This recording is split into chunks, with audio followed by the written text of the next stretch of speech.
ice roads that can melt, vertical wooden steps up mountains, and overflowing rivers. Nope, this is not some Ironman triathlon. This is what some kids go through to get to school. And you thought you had a bad day because you missed the bus. Here's how to survive the most dangerous routes to school. If you're one of the lucky ones, your future alma mater might be a few blocks down the road, or you can catch the bus to get there. Unfortunately, children in some remote areas of the globe have to risk their lives to get an education. We're about to show you the most extreme routes filled with obstacles and bad weather that some kids endure every single school day. Why is this village considered to be an impenetrable fortress? Why would you need a tube to attend this school? How could a branch save your life? Number 4.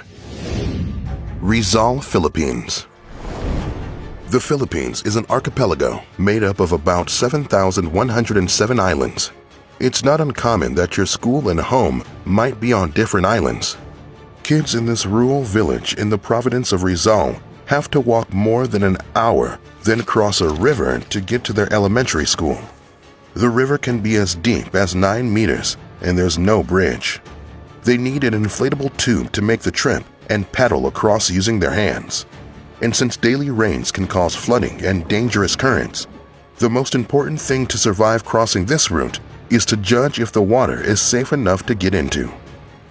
If it is too deep, or there are churning rapids, you'll be better off taking the extra time to walk along the river shoreline and finding a shallower stretch to start paddling from. Number 3. Rio Negro, Colombia. Students in this valley have 2 options.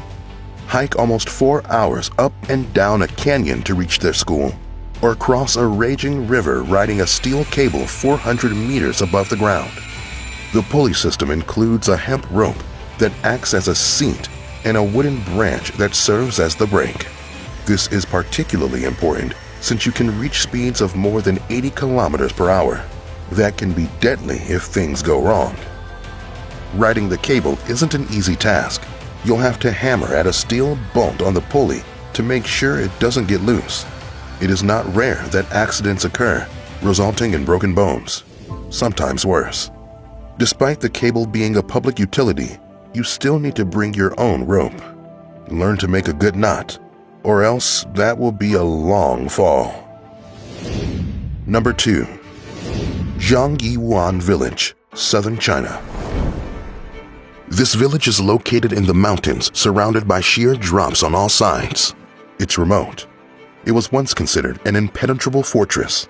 To attend school, kids must leave the safety of home and face the dangers of nature. The path is made of unstable wooden ladders that lean against a 60-meter cliff. Imagine having to carry your notebooks through all this. Oh, not to mention, there is absolutely no harness or safety gear. To successfully climb the unstable ladders, you will need someone with you to hold the base to keep them steady.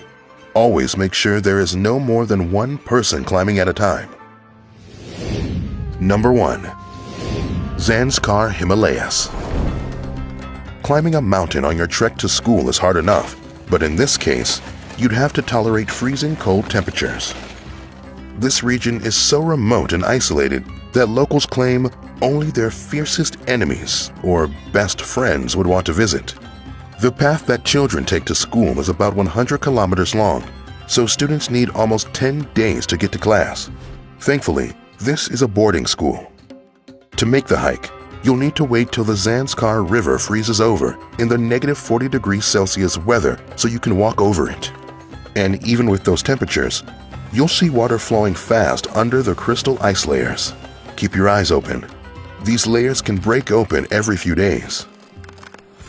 You survived the trip through these extreme conditions, and you think a car would solve some of your transportation issues. But not so fast.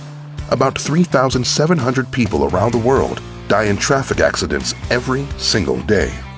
Want to know how you could avoid becoming a statistic? Keep watching How to Survive.